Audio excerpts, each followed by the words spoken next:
Well, I have a confession to make. You know what it is, you've seen the title of this video. I have broken my book buying ban, and rather intentionally I might add. You know, sometimes you just wake up with an urge to buy books, and so you find yourself accidentally ending up in a second-hand bookshop or in Waterstones. It's totally by chance, and totally not planned or anything. Look, in my defense, I had a voucher, so I'm technically not spending any money. Now, before I go too deep into excuses, let's go book shopping.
Oops. Oh, well, let me put these down. There are too many of them. Should we start with the books that I bought just like during this shopping trip? Basically what you saw. I'm gonna start with the book I got from Tesco's, perhaps. Now, Tesco's, if you don't know, is a supermarket in the UK, and they do have a book aisle in the big shops, not the little ones. And for a while now, I've just been kind of slagging off their book selection in my head because they never really have the types of books that I personally want to read. They did during the lockdown. That was basically where I bought all my books because supermarkets were like the only places open. I digress. This is Our Infinite Fates by Laura Stephen. I've heard of the author for some reason. I guess she's written some other things that I've heard of. Never read from her before though. What is this book about? This book came to my attention because a lot of people were comparing it to The Invisible Life of Addie LaRue, which, if you don't know, is one of my all-time favourite books. I don't know why it's not in my list of all-time favourite books, the video that I did. I think because I hadn't reread it yet, because I reread it last year for a different video, and people have compared it to that book because I think we're jumping around in time. And the main kind of like crux of the story is we're following two people that fall in love and then try and kill each other in every lifetime.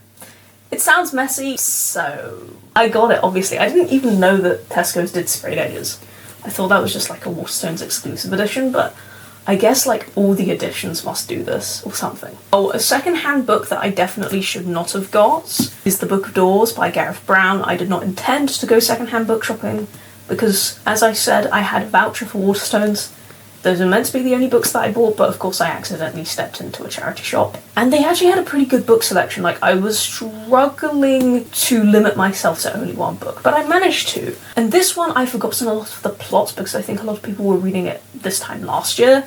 So from what I remember, it's like a portal fantasy. I think it's based around like a bookshop, and you open doors or a book or something and you end up like going to a different world. I just know it's a portal fantasy and I really do like the idea of portal fantasies. Not that I've read a lot, surprisingly. You'd think if I liked a trope or something to do with a book, then I would read more of it, but apparently I don't. This was £3.75. Why not, considering it's normally 17 quid? Quite a steal, if you ask me. Okay, now for the Waterstones section. I only bought 2 things from Waterstones. I don't know why, because I could have bought more. Oh wait, I do know why. They didn't really have anything else I wanted. Like, a lot of the things I was looking for, they just straight up did not have. And now I can't even remember what I was looking for because it was probably like a month ago that I went book shopping. Should I start with the paperback first? This is Real Life by Brandon Taylor. This is set at a university and I do like that setting, but I don't believe it's a dark academia. I could be wrong though. I think it's going to be quite hard-hitting. I do like books like this every now and again. Obviously I can't read them all the time because I don't always want to read a book that's extremely heavy. I don't know how heavy this is going to be, but I think it will be good regardless. But I guess like the main event, I managed to find a signed copy, which was really surprising because you'd think that an author like V. Schwab would have their signed copies whiz out of the bookshop immediately. Bury Our Bones in the Midnight Soil. I keep getting the title wrong. It's rather long. By V. Schwab, you know, the author of The Invisible Life of Addie LaRue, that I gave 5 stars. I've never actually read anything else by her aside from that book, which you'd think is surprising because surely if I've given an author 5 stars, you'd think maybe I would explore some of their backlist, explore everything that that author has to offer, but I guess I haven't done that for some reason. Surprising. Anyway, from what I can gather online, this book seems to be like a slightly darker cousin or sister of Addie LaRue, and that sounds like my sort of thing. It does seem like one of those no plot, just vibes books, and I definitely can get along with that. I heard the writing's very nice, which again, something else I like. I believe we are following multiple characters at different times, which I don't know if that's particularly for me. I don't know if I've ever really read a book like that. I think I've just assumed that it may not be for me because I think when you have multiple perspectives, it's quite easy to prefer one or 2 or however many rather than another. I also heard that vampires are involved. I don't really know a lot about the book, and I kind of think that's probably for the best. I don't know, I could be wrong, but I got a signed copy, so everything's right in the world, except it really actually isn't. Okay, I have another confession to make. I do scroll through book sites quite a bit to see when a book I want is either discounted or secondhand and I can get it for like a good price. That's basically what happened with Bat Eater by Kylie Lee Baker. I've been seeing so much about this book lately. In this one we are following a crime scene investigator, following I guess the brutal murder of her sister. It's also set during COVID, and I think we are investigating like a series of deaths of Asian women in New York. I've heard nothing but good reviews for this book, and therefore it's intriguing, but I didn't want to pay £20 for this book because it's like 300 pages. Like, at least if I'm going to be spending that amount of money, at least give me like a big beefy book. This was thankfully only like £7, which is more than half off, and it's in like reasonable condition as well. I mean, it did just come out, so time and the sun haven't come for it yet. And then because I found one book I wanted, I couldn't justify only ordering one book, so I bought 3 more. One was technically free because I think a lot of sites at the moment are doing like a buy 3 get 1 free in terms of like secondhand books, because World of Books does that as well. That's another site I stalk for cheap books. I mean, it works. I mean, all of the books I bought with Fat Eater are books that I think I'm going to rate very highly, so it's technically worth it. I'm pulling out all the stops to justify my spending habits. This entire order only cost me like £15, so that's not that bad. In the scheme of things, considering books are just far too expensive, I need to rant about the price of books, because it's out of control. And if I think it's out of control in the UK, where like we have generally fairly affordable books, I dread to think what it's like in other countries. How are you surviving? Okay, next is Jackal by Erin E. Adams. What is this book about? I can't remember. I think it's a horror. Oh, and we have a woman returning to her small town because her best friend is getting married. And I believe horror stuff is gonna happen, or I think she's investigating the deaths of people. I don't really remember what this is about. That's not a great sign, but I know it's kind of like mystery thriller horror adjacent. And I think this book has actually been quite hard to get hold of in the UK, but I think they recently published it here. Let me actually check that. Oh, yeah, 2024 it was first published in the UK. I love how floppy this paperback is. Such a sidetrack, but floppy paperbacks are just superior. And I would like paperbacks more if they were all floppy, because most of the time in the UK they are not, and it makes me sad. Okay, next book. The Other Side of Night. This is another mystery thriller that I saw some very positive opinions of recently. I mean, I don't think it was that recent. I think it was like a couple of years ago. I don't really know what this is about, and I don't really want to look, because a lot of thriller synopses tell you more than they need to know. They say too much. I just know that this is a mystery thriller book that a lot of people have recommended, and it was just there on the site, and I got it. Which I shouldn't have, but I am trying to read more mystery thrillers, but the problem I have with them is I never really know if I'm going to like them, because they are so sort of hit or miss for me. But that one I have seen consistent positive reviews of, which is why I got it. And finally, my free book, Fingersmith by Sarah Waters. In an ideal world, I would have got the new edition because I really, really like the cover for some reason. But when I found out that I could get this as a free book, obviously I'm not going to turn it down. It does have a crack on the spine and the pages are very yellow, but, you know, it was free, technically. And I have an interest in this book because I believe it's got a Victorian setting, and I think it's about petty thieves in London. I don't really know much more. I just know that people like this. I think this is universally enjoyed by people, and, you know, I am a sucker for a historical setting that's in the Victorian era. I don't know why, like, I can't explain to you why I like that setting so much compared to, like, other settings. It just works for me, especially in London in the Victorian era. That's everything from UK bookshops, but I also did go on holiday. I went to Belgium again. I must admit, Brussels is slept on for bookshops. They have so many nice bookshops in Belgium. Should I do a quick fire recommending of bookshops? Where are my favourites? Standard Book Handle is like the kind of Waterstones, Barnes and Noble of Belgium. They have a lot of different locations across the country. Pham, they've recently moved to a new location and they do have like a fair selection of English books, but I did prefer that old location. They actually have a location of Waterstones in Brussels. I also like Porter if you want something a bit more niche. Libris, I've never heard anyone talk about that. It's a little like secondhand bookshop.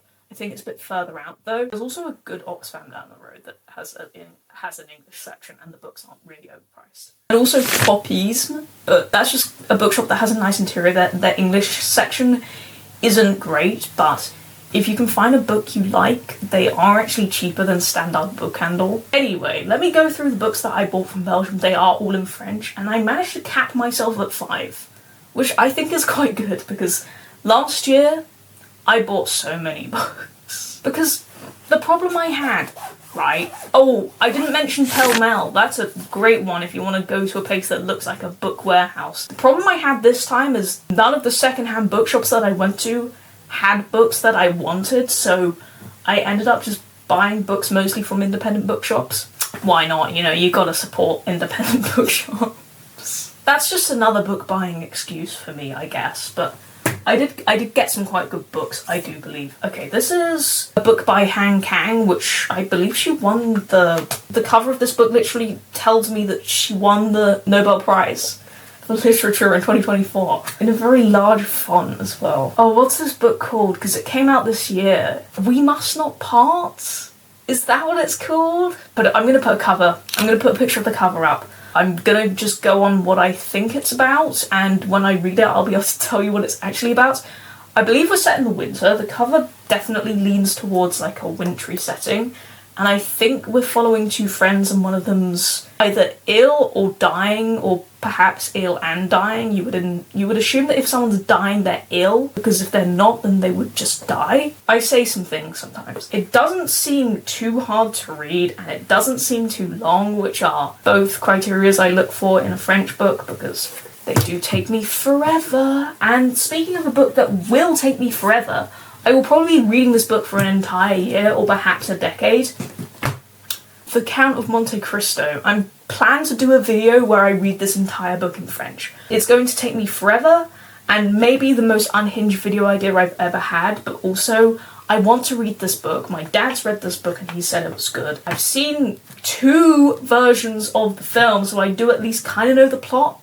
But the thing is with those films, they are confusing because there's obviously a really intricate plot in this book, and I've never read the book, but I have for some reason seen 2 films before reading the book. Like, that's sinful behaviour, because everyone knows you've got to read the book before you watch the film. Although in my defence, I didn't choose to see the film the first time. I'm just digging myself a bigger and bigger grave. I'm gonna shut up. This book is like 1,200 pages. So I'm gonna have so much fun trying to read this. More books! Oh, this is the one I did buy from Standard Bookhandle. I think it's set during the war? Oh, it might be the Second World War in Italy. I mean, Italy's mentioned in the synopsis. I can't really see much because there's a huge sticker across the back of the book. But I have been seeing this book everywhere. Like, in every bookshop I went to, I saw this book. I'm intrigued because also the cover is great when you can actually get the weird little strap thing, the paper strap away. The cover's really nice. So, I don't have a lot more to say with that one. Oh, this is another one that has been recommended. I mean, not directly to me, but this is like a young adult fantasy about, oh, an abandoned child living reclusively in the mountains. Oh, and his life is shaken up. Wow. Does sound like a kind of standard fantasy book, but I have heard good things. And also, sprayed edges. This is my time to talk about how brilliant French editions are of books, because there are so many stunning editions. I'm so jealous. Oh, finally, this is the final book of this video. Wow. By another recommended author.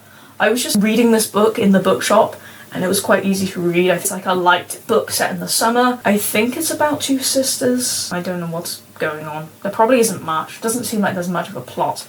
But it does seem like it's going to be quite an easy book to read, and I know people like this author. So, that's everything I bought, book-wise. I need to not buy any more books now until September, because September's my birthday, so of course I'm going to, well, the whole month of September cannot be my birthday. September 17th is my birthday, so obviously I will be buying and receiving books for my birthday, because I do every year, but until then I'm not allowed to buy any books. If other people buy me books, that's different, but I can't myself. Anyway, I hope you have enjoyed this video. Let me know if you've read any of the books that I've got, or, you know, recommend me some books. I don't mind. My list of books that I want to read in my lifetime will never end anyway, so why not add to it? Anyway, I'd like to say a massive thank you for watching this video. Well done if you've got to the end. Maybe comment like a stack of books, because I have even more of those going on now. I never actually asked anyone to like this video and subscribe, so do that if you'd like. Might boost my subscriber count or something. Otherwise, I hope you have a great rest of your day, and I hope to see you in my next video. Goodbye.